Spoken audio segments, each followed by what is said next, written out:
ओम नमो भगवते वासुदेवाय। ओम नमो भगवते वासुदेवाय।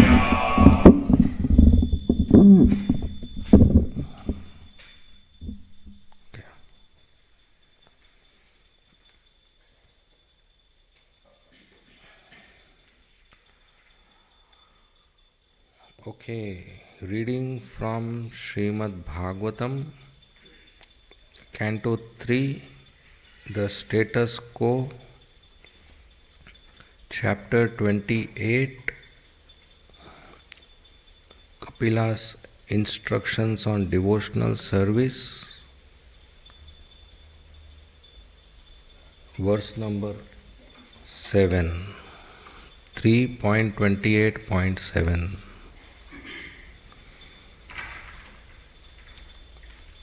एतैरन्यश्च पथिभिः मनो दुष्टम् असत्पथम् बुद्ध्या युञ्जिता शङ्के जितप्राणो हि अतन्द्रित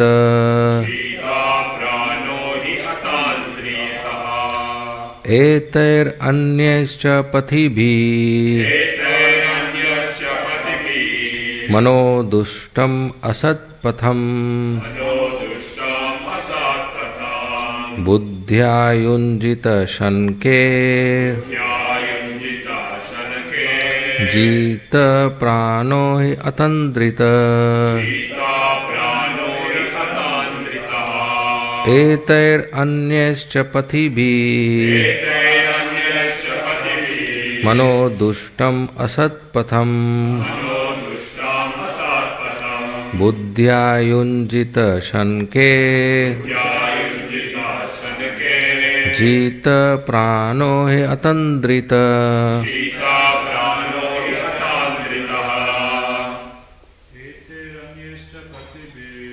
एतैरन्यश्च पथिभिः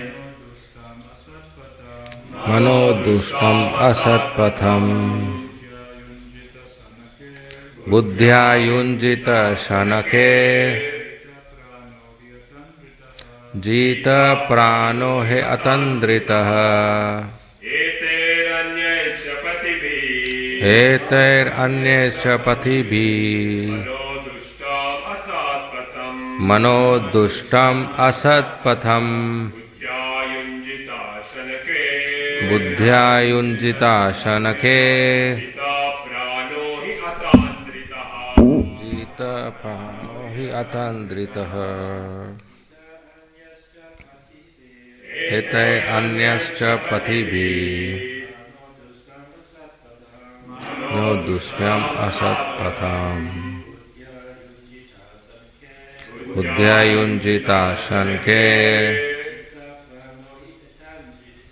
जित प्राणो हि अतन्द्रित तदन्यश्च पथिभिः मनो दुष्टम् असत्पथम् बुद्ध्या युञ्जिता शनके जित प्राणो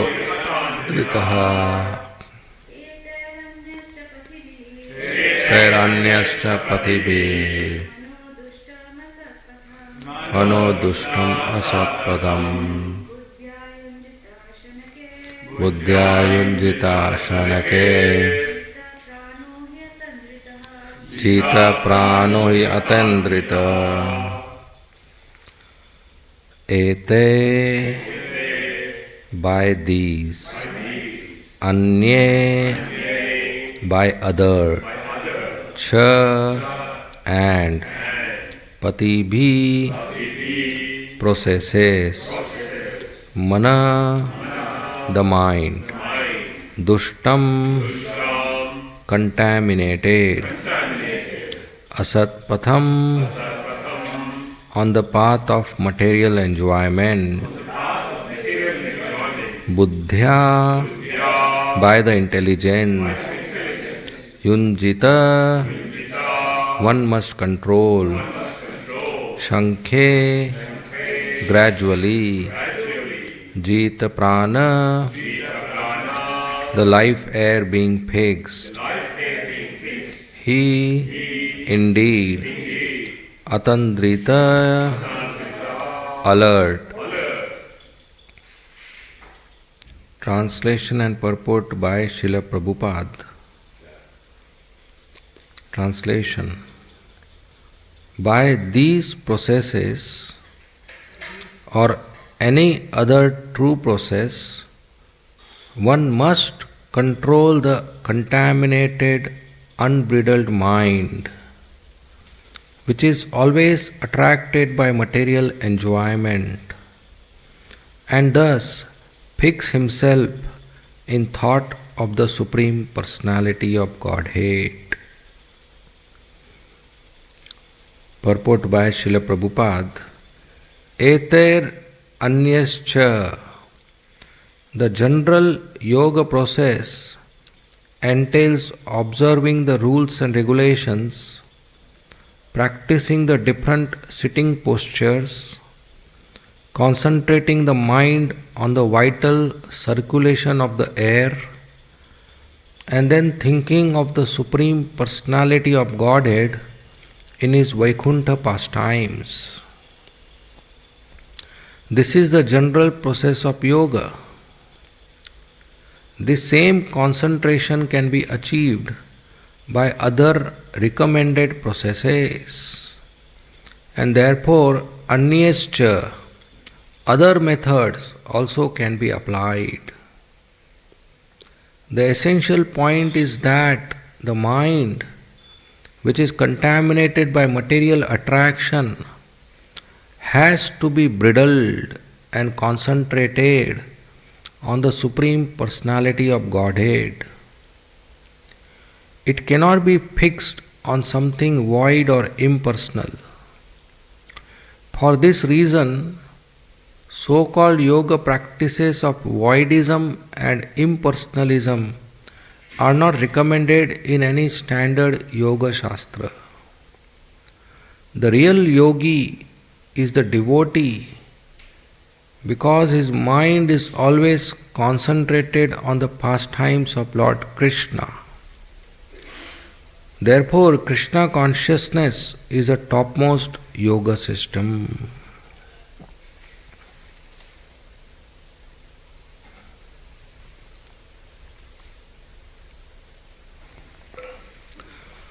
Om Ajnantimirandasya Jnananjana Shalakaya Chakshu Unmilitam Yena Tasmai Shri Gurave Nama Nama Om Vishnu Padaya Krishna Pristhaya Bhutale Srimate Bhakti Vedanta Swami Iti Namine Namaste Saraswati Deve Gauravani Pracharine Nirvishesha Shunyavadi Paschatya Deshatarine Jai Shri Krishna Chaitanya Prabhu Nityananda Shri Advaita Gadadhar Srivasadi Gaur Bhakta Vrinda Hare Krishna Krishna Krishna Hare Hare Hare Rama Rama Rama Hare Hare. So, reading from Srimad Bhagavatam, Canto 3, Chapter 8, Canto 3, Chapter 28, verse number 7. Translation. By these processes, or any other true process, one must control the contaminated, unbridled mind, which is always attracted by material enjoyment, and thus fix himself in thought of the Supreme Personality of Godhead. Hare Krishna. So I am happy to be here with all of you in the temple of Sri Sri Radha Gopinath. So we are discussing the instructions given by Lord Kapila to his mother Devahuti Mata. So when Lord Kapila talks about liberation, Mother Devahuti, she expresses that liberation seems to be impossible because the soul and the body, which have nothing to do with each other, are so much attached, so much connected, that it's very, very difficult to separate. Like our senses and their sense objects are so much connected. As soon as our eyes see some eatable, the thought comes to taste it. As soon as our eyes see some flower, the thought comes to get fragrance. Or have an opportunity of music, the ears want to hear it. Or something soft, skin wants to touch it. So our senses are so much attached to the sense objects that it's very difficult to not have this thought. It's very difficult to have a separation between senses and sense objects, between body and soul. Like it's very difficult to separate the flower from its fragrance. So Mother Devahuti expresses that it seems very difficult. It's very much attached, very difficult. Since millions of years we are attached, the soul is attached. So Lord Kapila Muni then expresses the process of how gradually this liberation is possible. This attachment can be removed. And one of the items to be focused on is mind. The process of yoga, which Kapila Muni explains, focuses on the control of mind, because mind is a key element which makes the senses get attached to sense objects. The thought of tasting an eatable comes in the mind. The thought of getting fragrance of a flower, when we come in contact with the flower, comes in the mind. Mind is the one which is leader of all the five senses. And mind is the one which which generates thoughts of sense gratification, which generates desires of sense gratification. If the child is walking on the street and he sees a display of an ice cream, he will not continue walking now, he will stop. And the mind will produce a desire. My dear father, please purchase me an ice cream. Right? The father also walking on the same street, but he is not having that kind of intense desire. The child is having. All the family goes in the section of a mall where there are toys. Mother and father will not have a desire to purchase a toy, but the child will not leave that area. He gets attracted to toy. In the same way, mother and father, boys and girls, they get attracted to their relevant sense objects. It may be a jeans, it may be shoes, it may be a football, it may be a car, it may be a new model of phone, or it may be a bangle, it may be an ornament, it may be a dress. So as soon as we come in contact with the object, the mind produces desire that I want ice cream. And if the father says, no ice cream for you, the child will say, okay, let's go home. No, the mind will get agitated.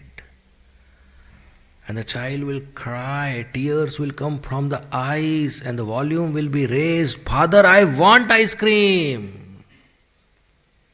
And the father will raise his volume. He says, "Shut up! No ice cream. Every day you are disturbing me." But the mind is very powerful. The child will cry more, sit on the floor and wave his hands and legs and beat his head. And finally the father has to purchase ice cream. And as soon as the child gets ice cream, the tears go reverse in the eyes and he smiles.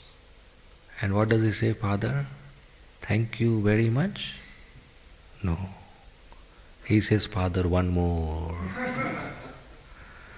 That is greed, that is mind. Unbridled. When Krishna tells Arjuna to control the mind for yoga process, Arjuna says, "Impossible.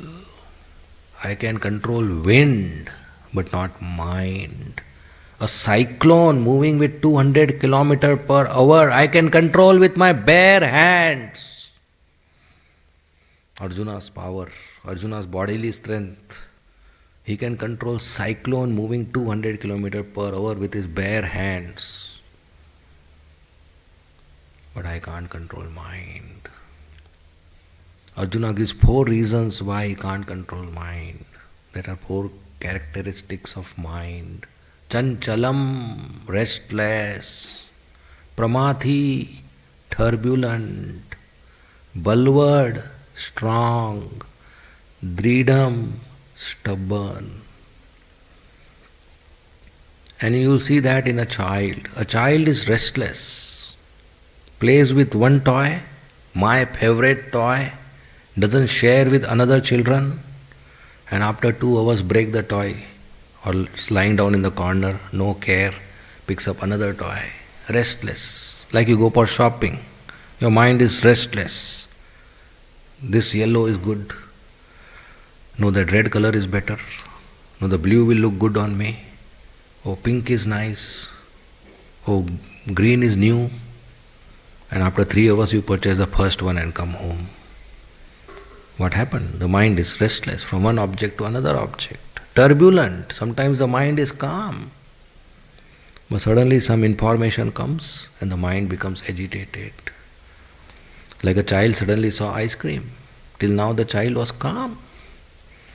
Or sometimes you are having a very nice day and suddenly you get a message from your friend who says that your other friend told like this about you.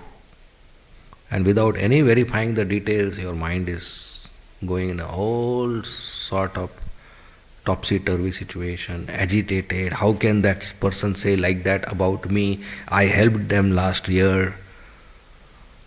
It's mind, turbulent, very disturbed. Then Balwad, strong. Mind is so strong that intelligence is superior to the mind. But mind overcomes intelligence. Especially people who have bad habits. Like a boy wants to smoke cigarette. When he sees a display of cigarette, his mind says, "Smoke cigarette." And intelligence says, "No, smoking is injurious to health. We will not smoke. It's written on the packet." Mind says, "No, one cigarette will not give cancer. 10 every day will give cancer. One is okay. One we can manage." Intelligence says, "Look, yesterday also you said 1 and had 5. So we will not have." Mind says, "Gentleman's promise, last one. From tomorrow I will not tell you." And intelligence says, "Since last 5 years you are saying last. But still the person smokes. Because mind overpowers intelligence. Intelligence is superior, but mind overpowers. That strength of the mind, strong, Balwad. And Dridam means stubborn. Mother and father will tell whole Ramayana story to the child in 3 hours, and at the end the child will say, "I want ice cream." Forgets whole Ramayana. No, cannot be distracted from sense object. I want ice cream.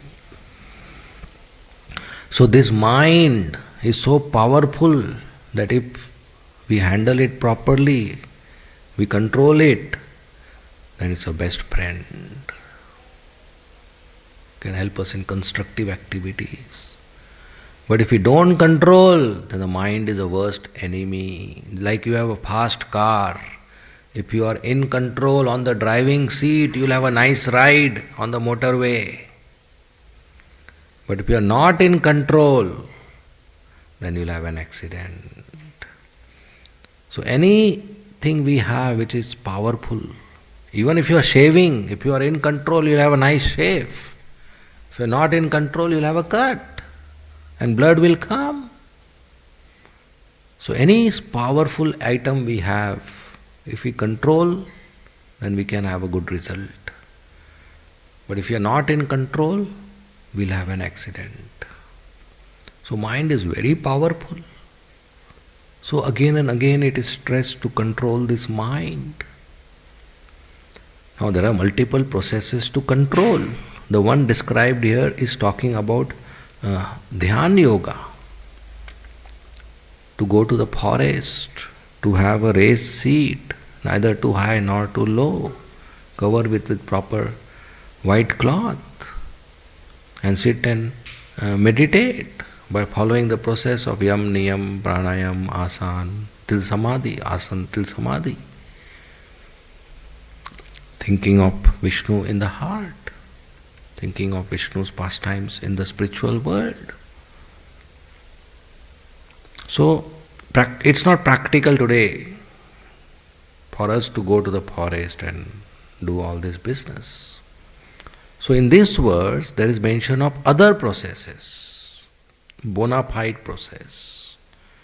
For spiritual advancement, one should follow bona fide process coming in the parampara, not by his own mind, by his own desires. That will not work. If we don't follow a bona fide process, we are just wasting our time. Shrama eva hi kevalam. For example, some people say to control the mind, become free of all desires. Become free of all thoughts. Make it zero, void, no thought, no desire. Is that possible? No. That means become a stone. We are not stone.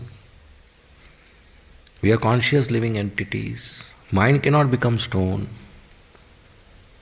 We cannot be zero of emotions, zero of feelings, likes, dislikes. Mind is a thought generating machine, will always think.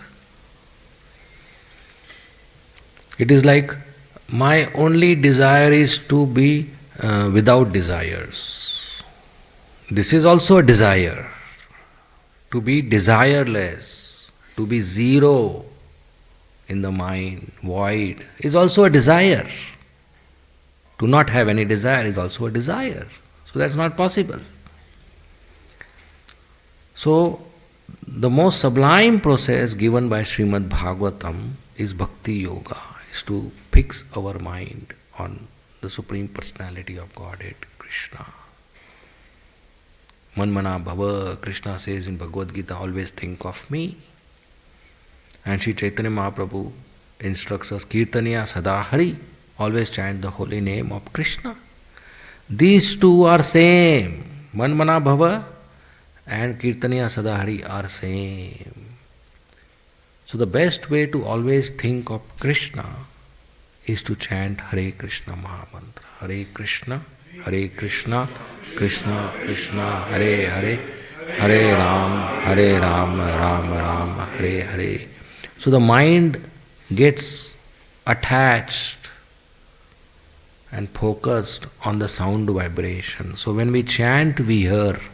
The holy name should come out of our lips and go inside our ears. Hare Krishna, Krishna Krishna, Hare Hare, Hare Ram, Ram Ram, Hare Hare. Hare Krishna, Krishna Krishna, Hare Hare, Hare Ram, Ram Ram, Hare. In between these two senses, the mind gets stuck. That is mantra meditation. Not to chant in the mind. Because mind has lots of traffic, lots of thoughts, desires. The holy name will disappear. Chant loudly. Loudly enough so we hear ourselves. Not so loudly that your neighbor get disturbed. Loudly enough that you hear Hare Krishna, Krishna Krishna, Hare Hare, Hare Ram, Ram Ram, Hare. The holy name comes out of the lips and goes into the ears. From ear, the holy name goes to the heart. And the soul is in the heart. And the holy name goes in the heart and connects to the soul, and you get enlivened that yes, I am servant of Krishna. This is called self-realization, Atma Sakshatkar. The soul becomes self-realized, which means the soul understands that I am servant of Krishna. And this realization of the soul happens only when the soul comes in contact with transcendental sound vibration in the heart. And the transcendental sound vibration can reach the soul in the heart only through ear, not through eyes, nose, or any other hole of the body. And it will go inside the ear only when we chant loudly or we attend a class. That Bhagavatam is transcendental sound vibration and holy name is a transcendental sound vibration. So we should go on absorbing transcendental sound vibration in our 2 ears. Attentively, then it will reach the heart and the soul will get self-realized. That is called success of our life, and it is possible in one lifetime just by our 2 ears. We can control the mind by hearing. This process of hearing is so important. When Prithu Maharaj had darshan of Lord Vishnu, Lord Vishnu was very pleased with Prithu Maharaj.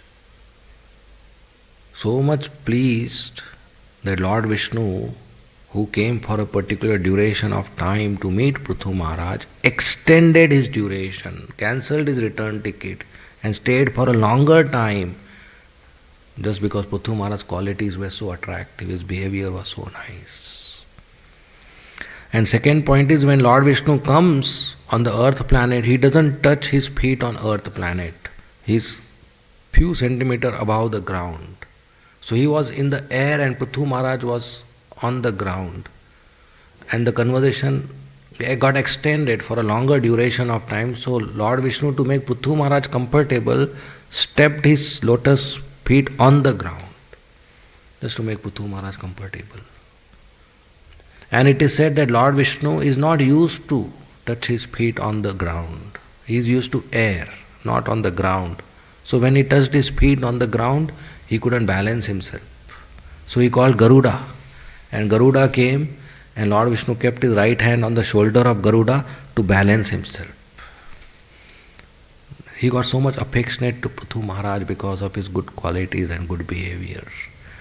So he requested, Prithu Maharaj, ask some benediction. Prithu Maharaj said, I know you are Lakshmi Pati, you are husband of Lakshmi, goddess of fortune. You can give me wealth, you can give me good wives, beautiful wives, kingdom, weapons, siddhis. You can even give me liberation, but I don't want anything from you. I saw you, that's sufficient. That's a pure devotee. But Lord Vishnu said, I want to give you something, please ask. Vishnu likes to give, especially when he gives darshan like this. Because if Vishnu doesn't give, then his brand name will go down that he didn't give. He's a giver of benediction. And he doesn't like that. So please ask, I want to give. So Prithu Maharaj said, okay, my dear Lord, if you want to give me, then give me millions of dollars. No, millions of years. We have 2 years. He wants year. Everywhere years. Whole body filled with years. Millions of years. And then give me association of your pure devotees, from whom I will hear Krishna Katha with this millions of years, because 2 years are not sufficient. And Lord Vishnu blessed him, and 4 Kumaras came and they spoke Krishna Katha. And Prithu Maharaj was so obliged with that Krishna Katha that at the end he gave everything to the 4 Kumaras, that I donate everything, my palace, my family, my treasury, my clothes, my army, my weapons, my servants, my kingdom, everything yours. So grateful. So the key to advance in bhakti is to hear Shravanam, to hear Krishna Katha from pure devotees. So then the mind is fixed on Krishna, mind is fixed on Krishna's pastimes. And that's the success of life, to always be absorbed in Krishna's pastimes, Nam, Roop, Gun, Leela, to always be absorbed in chanting and hearing holy name of Krishna, to always be absorbed in the beautiful form of Gopinath, to always be absorbed in hearing transcendental qualities of Krishna, and always be absorbed in transcendental pastimes of Krishna. Just like in Vrindavan, all the Brajavasis would whole day be absorbed in Krishna's pastimes. If Krishna does any pastime in the morning, which he anyway does, whatever he does, by afternoon it will become a bhajan, a poem. And by evening it will be on everybody's WhatsApp, everybody's lips. Everybody will memorize it. And they will sing that song whole day. And next day new song. And Yashoda Maiya, while churning milk and butter, by milking the cow and butter, churning butter, she would sing that song. The gopis would sing that song. Everybody in Vrindavan is always absorbed in Krishna's pastimes, and Krishna's pastimes are so attractive. When we hear and remember, we get absorbed. So this should be our everyday habit, to keep chanting the holy name, to keep singing the holy name, to keep having darshan and remembrance of the beautiful form of Radha Gopinath, and to keep thinking of Krishna's qualities, and keep hearing and thinking of Krishna's pastimes, Nam, Roop, Gun, Leela. That's perfection of our life. This human form of life is a very, very nice gift. It's such a nice opportunity which we get after millions of years, that very little hard work, very little effort you do, you will see Shyam Sundar Gopinath face to face at the end of life. And that little effort is everyday chant Hare Krishna Maha Mantra in the morning, with Mangalarti, Narsingh Arti, Tulsi Arti, Guru Puja class. How many more years we live? Somebody may be 20, somebody may be 30, somebody may be 50, somebody may be 70. Is that anything more? 180? 100? We just have 60, 70, 30 years more. And next 30, 40 years, if we make sure every day we do Mangalati, chanting 4 regulative principles and Bhagavatam class, after 30 years you are going to see Gopinath face to face. Is that too much to do? Next 30 years, 40 years? And you miss it, keep sleeping, you'll see Yamaraj face to face. That's not a good bargain. So this human form of life is very, very great opportunity. We just have to take care next few years, and we'll see Krishna face to face. We can sing with him, dance with him, eat laddu kachori with him. But if we miss it, then again we'll go back to the womb of mother for 9 months next life, upside down. That's not a good thing. Very painful. That baby becomes unconscious repeatedly in the womb because of the pain. And then we take birth. And then we'll be sent to school to study A, B, C, D, E, F, G. And 3 ones are 3, and 3 twos are 6, and 3 threes are 9. And then Baba black sheep, and Humpty Dumpty sat on a wall.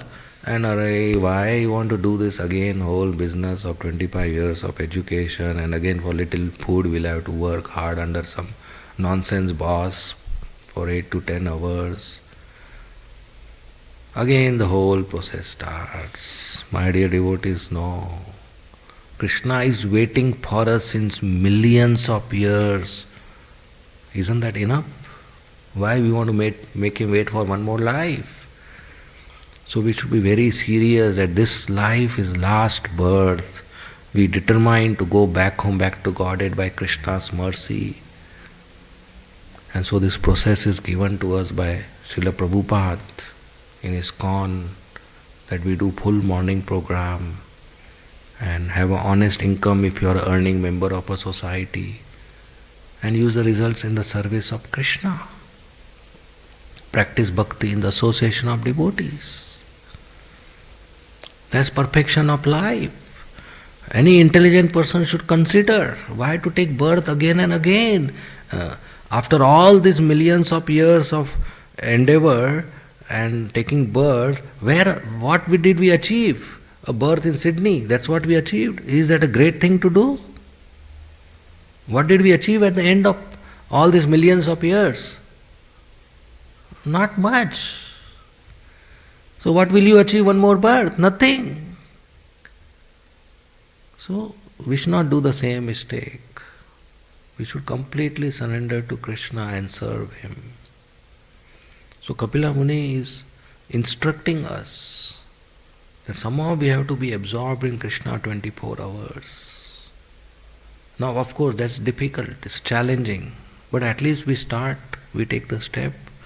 So when we do nice morning program, we can absorb ourselves easily, because whole day when we are doing other things, still that morning program helps us to maintain our Krishna consciousness nicely, to be absorbed in Krishna service nicely, and read every day, hear every day. Hearing is very important.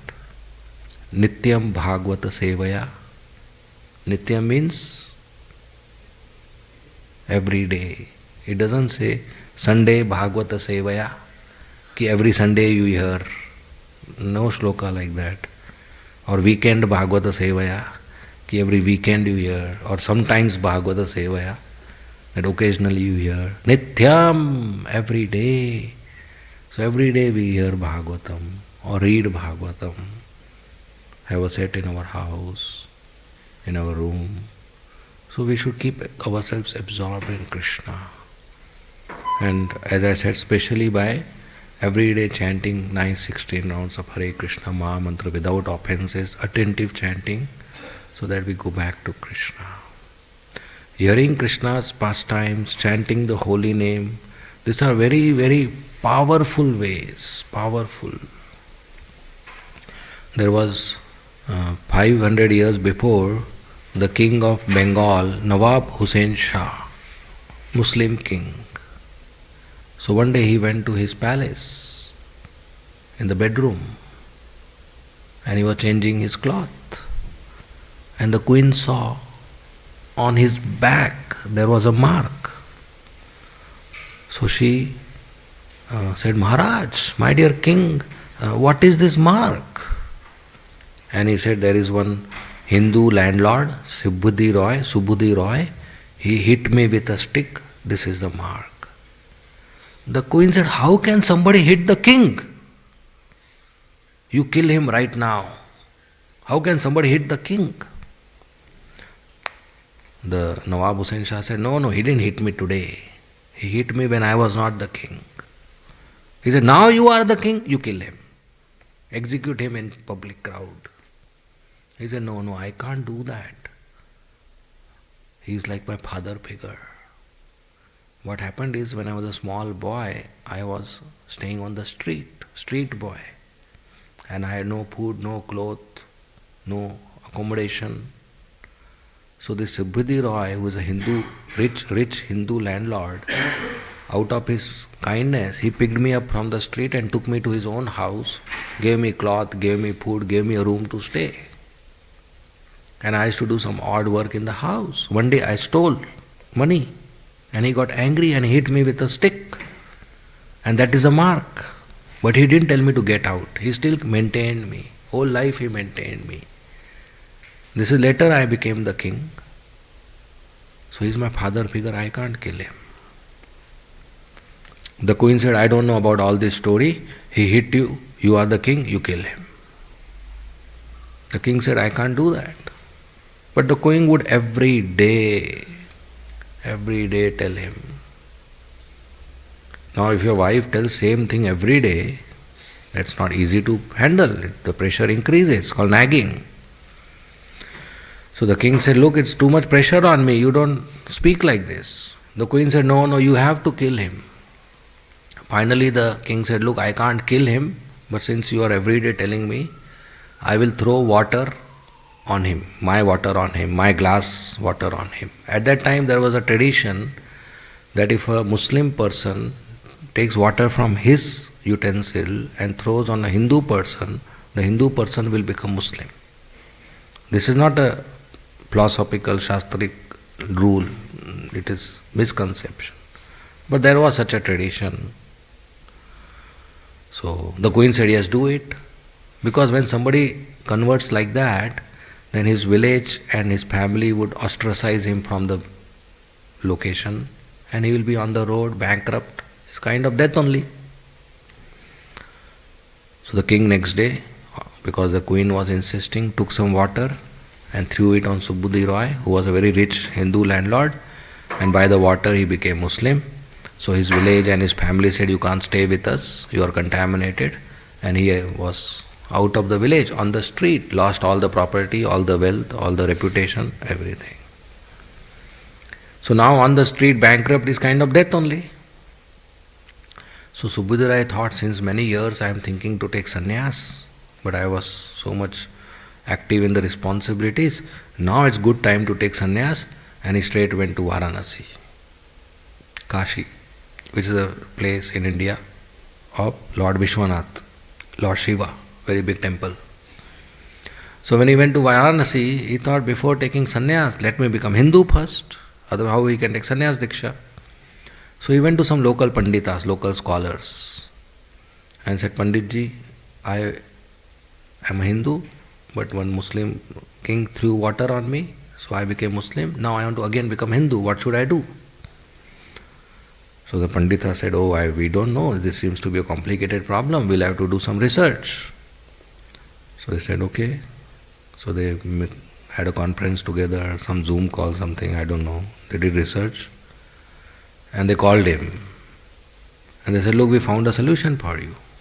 He said, what is it? He said, you take pure ghee, pure cow ghee. He said, then? He said, then boil it, hot. He said, when it's extremely high boiling, high temperature, it's bubbly, full boiling, drink it. So Buddha said, wait a minute, if I drink extremely hot boiling cow ghee, I will die. They said, yes, if you die through cow ghee, next life you will take birth from a Hindu woman. You will become Hindu. That's the only solution. He said, I want second opinion. So he went to some other Pandit, scholars, and they gave a different answer. He got confused. It happens, two Pandit you go, they gave different answer. Two lawyers you go, they gave two different answer. Two doctors you go, a different answer. Nowadays two sadhus you go, they also give two different answers. Sometimes even in ISKCON. So people get confused. So Subudhi Rai was confused what to do. At that time Sri Chaitanya Mahaprabhu, he came to Varanasi as a sannyasi, and he would chant and dance on the street, and hundreds and thousands and lakhs of people would follow him in ecstasy, chanting, dancing, laughing, crying, rolling on the ground, falling unconscious, tears coming from his eyes. So Chaitanya Mahaprabhu became very popular, and every day early morning Mangalarti time, Chaitanya Mahaprabhu would go to the temple of Lord Shiva to attend Mangalarti. Hundreds of people will come to the temple of Lord Shiva early morning to take darshan of Lord Shiva. Thousands of people will come every day early morning in the temple of Lord Shiva to take darshan of Chaitanya Mahaprabhu. He became more popular. This is called overtaking of business. He became more popular. So Subudhi Rai thought, I should meet Chaitanya Mahaprabhu. So he found an opportunity, met and explained the whole thing to Chaitanya Mahaprabhu. Chaitanya Mahaprabhu said, you don't have to do this ghee business. You don't have to drink this hot ghee. Just straight go to Sri Vrindavan Dham and there you chant Hare Krishna, Krishna Krishna, Hare Hare, Hare Ram, Ram Ram, Hare Hare, without offenses. So when you chant every day without offenses, very soon your heart will be pure. You will be finished of all sinful reactions, all anarthas. And after the pure heart, after eradication of all the sinful reactions, miseries and anarthas, dirty things, you continue to chant without offenses, you will get Krishna Prem. So the chanting is a process of purification. And after purification, when we continue chanting, we get Krishna Prem. So Subhudirai agreed, paid obeisances, went to Vrindavan.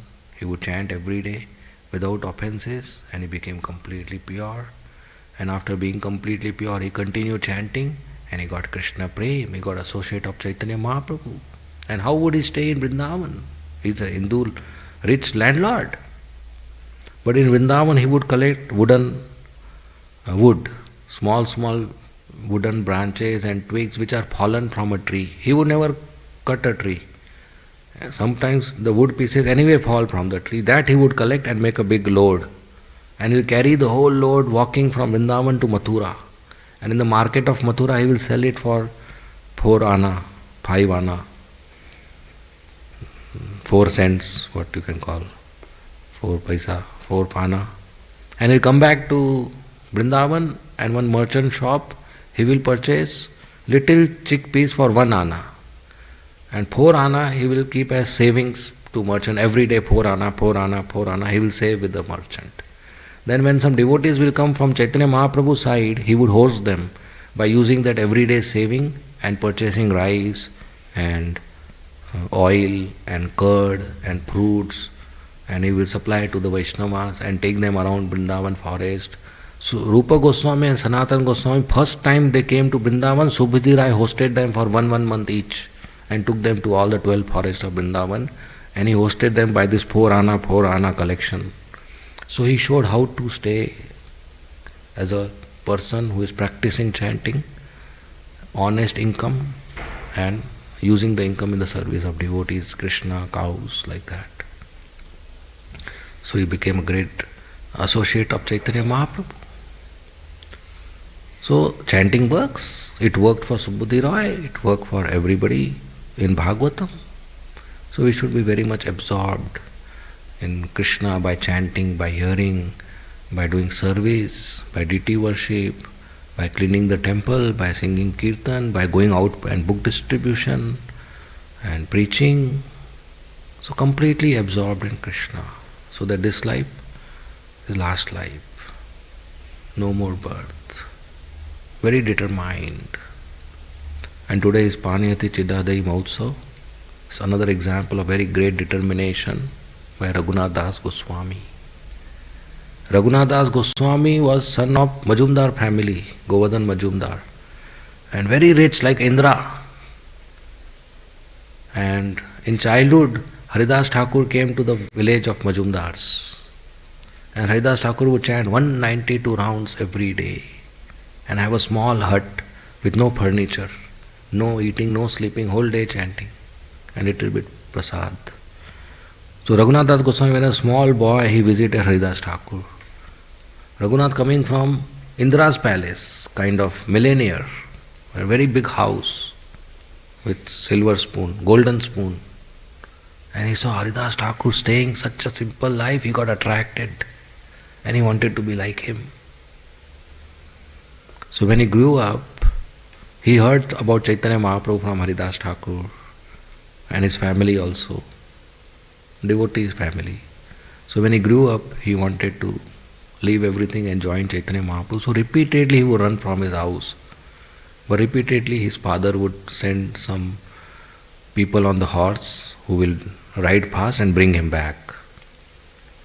So finally his father got him married to a very beautiful, nice girl, thinking that now he will not run, but still he would run. So his mother told his father, why don't you tie him with ropes? He always runs at night.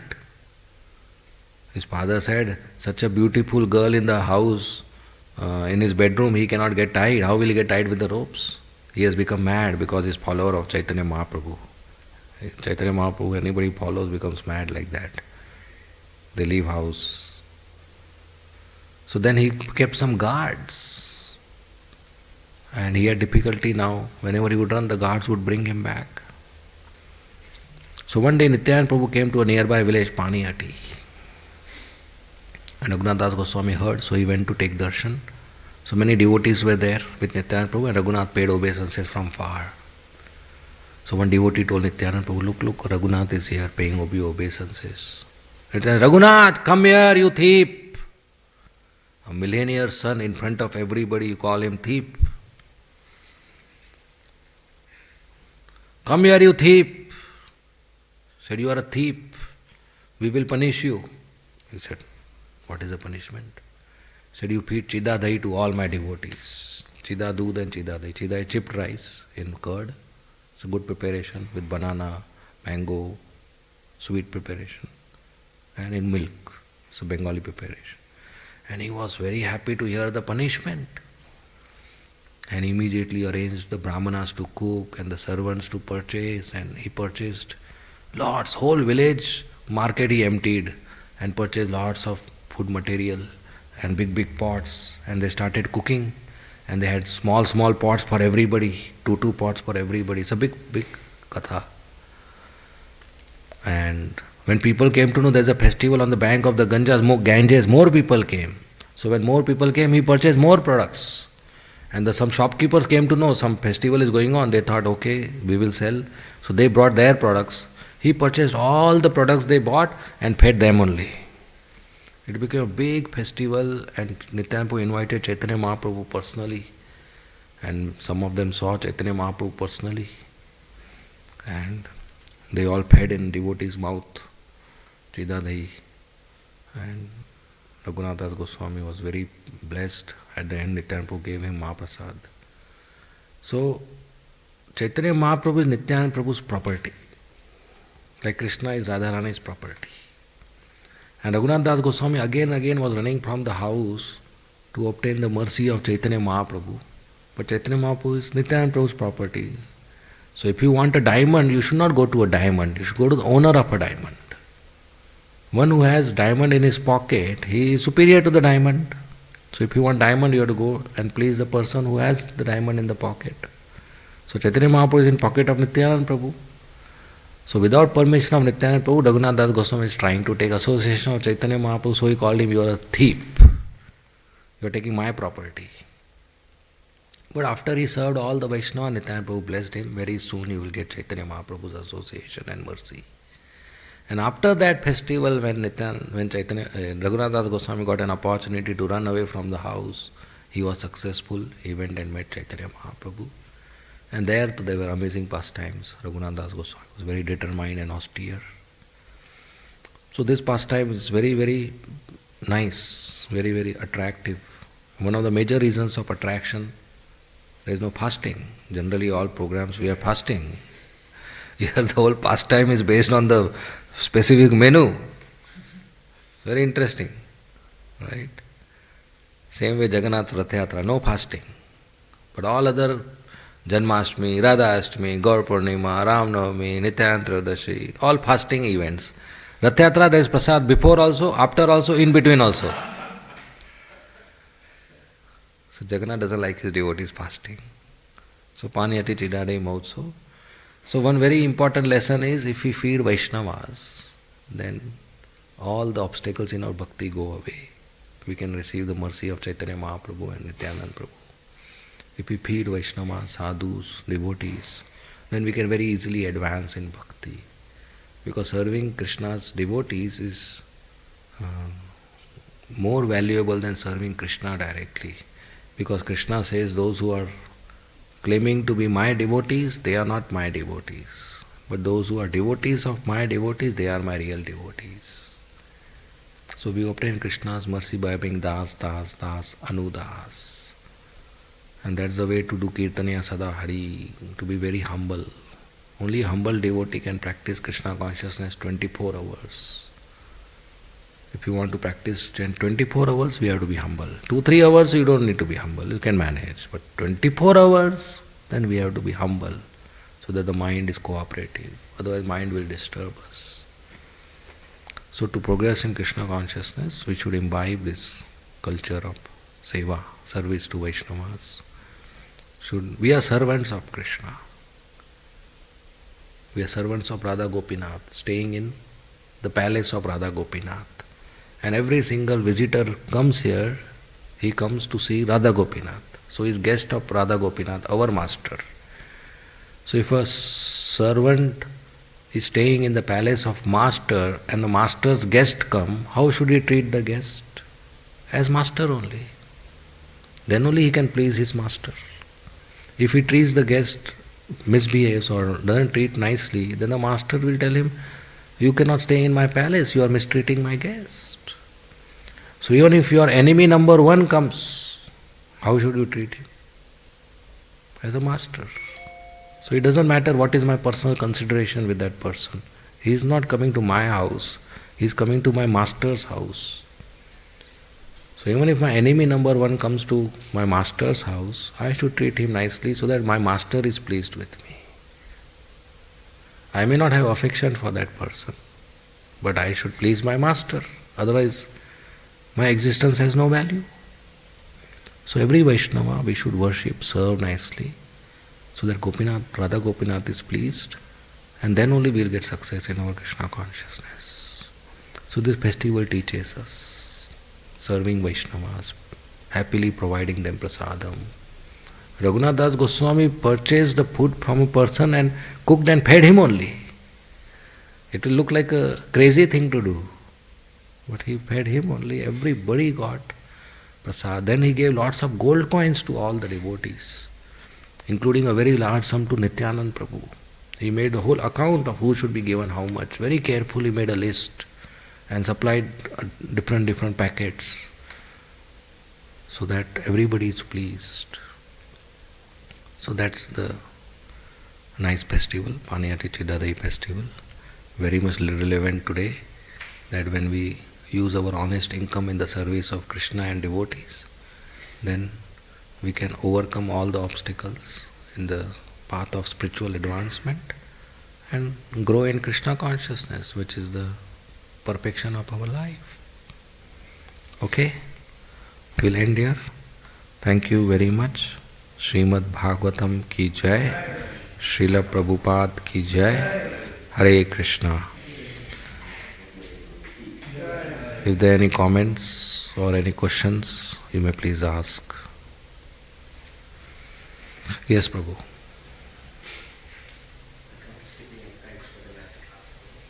Thank you. Could you please elaborate on what Kapildev was saying about Jita Prana, the life air being fixed, and also in the translation it's mentioned, any other truth processes? Yeah. So in Dhyan Yoga, the life air, the air which is moving prana, is gradually fixed from lower chakras to upper chakra, finally utilizing it to focus the mind completely on the form of Vishnu, Paramatma in the heart. And for Bhakti Yogis, equivalently, one should always use his mind to hear Krishna or think of Krishna, absorb in Krishna's pastimes. So that is how Prabhupada translates it. So life air is fixed on Krishna, prana is fixed on Krishna. So our mind, our thinking, feeling, willing should be fixed on Krishna. And when we are chanting, our ears should be completely fixed on the holy name of Krishna. Okay? And other processes, as I mentioned, that Dhyan Yoga is one process, but as per the time, place, circumstances, there are other processes. So Bhakti Yoga is another process, Yajna is another process, Karma Yoga. So there are different processes by which one can obtain the result. So for today's age, Srila Prabhupada as founder Acharya of ISKCON has given us a process of full morning program and engagement in the service of Krishna. So that process we should follow. Okay? Any more questions? Yes, Prabhu. Hare Krishna. Thank you. So, you were mentioning about how important is the hearing in Krishna Katha is. So, what I think is, sometimes we hear Harikatha and we feel like, oh, I know all this story. We develop kind of offensive mentality. So, and how can we overcome this?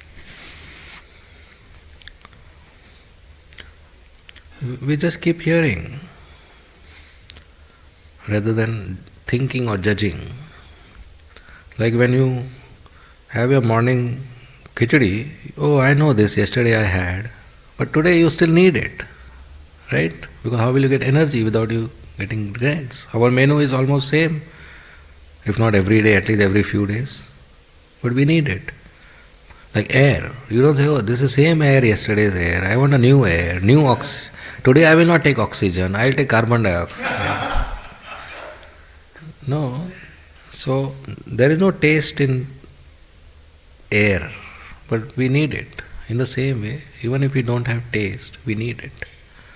So when we say, I know already this, that's true on the intellectual platform, that I know already this, but still it will nourish you.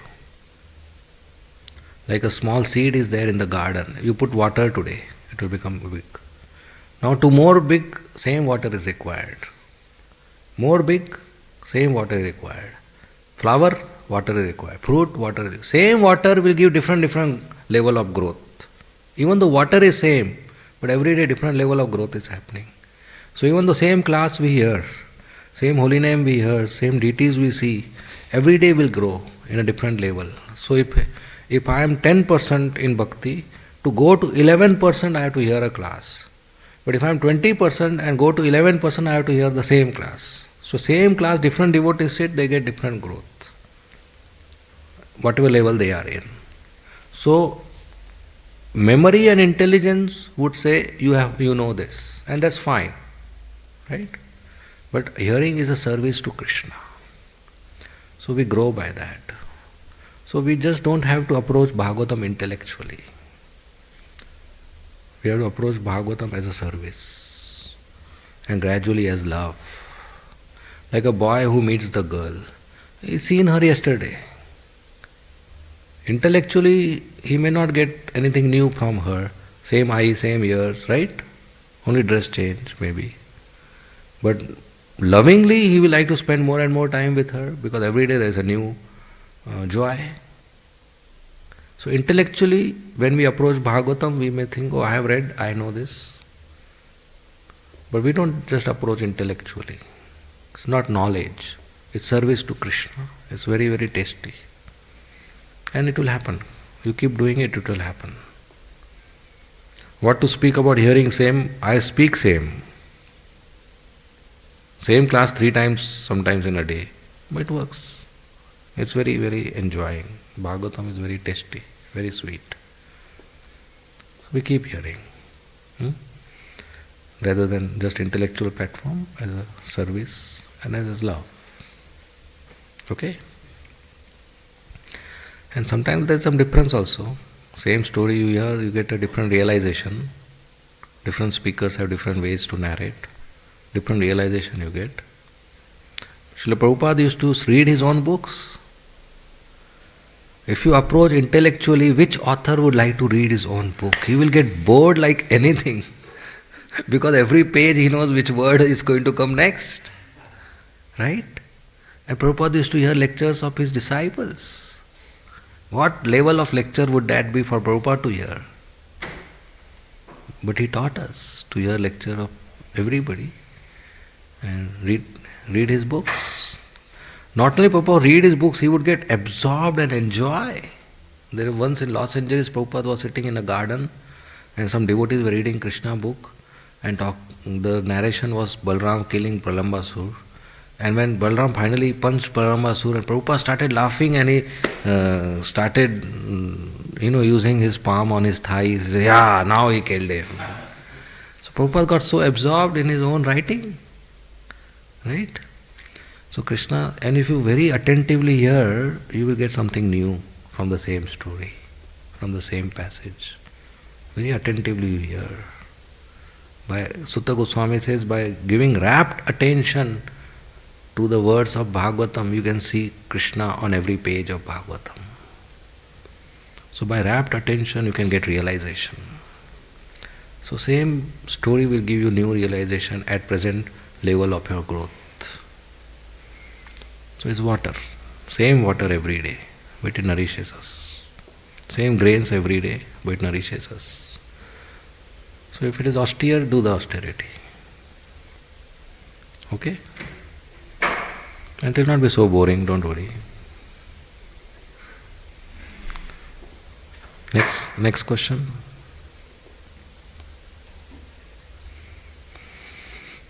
Okay? We end here. Thank you very much. Srila Prabhupada ki jai. Hare Krishna.